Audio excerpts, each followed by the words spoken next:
আসসালামু আলাইকুম, সবাইকে অনেক অনেক শুভেচ্ছা অভিনন্দন। আমি আব্দুল বাসিত, একজন সংবাদকর্মী। বিগত 2022 সালে আমার উপর কিছু বিপথগামী সন্ত্রাসীরা হত্যার উদ্দেশ্যে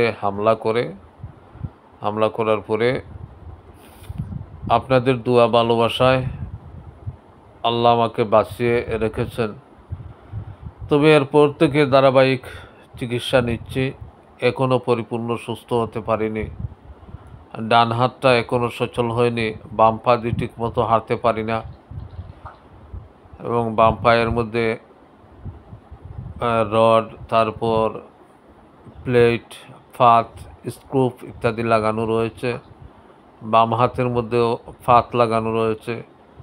এমতো অবস্থায় ধারাবাহিক চিকিৎসা নিচ্ছি। জানি না কয়দিন বাঁচব। আপনার সবাই আমার জন্য দোয়া করবেন যেন বাকি যে কয়দিন বাঁচি সুস্থ হালতে, ভালো হালতে বাঁচতে পারি। সবার দোয়াই কামনা করছি। আসসালামু আলাইকুম।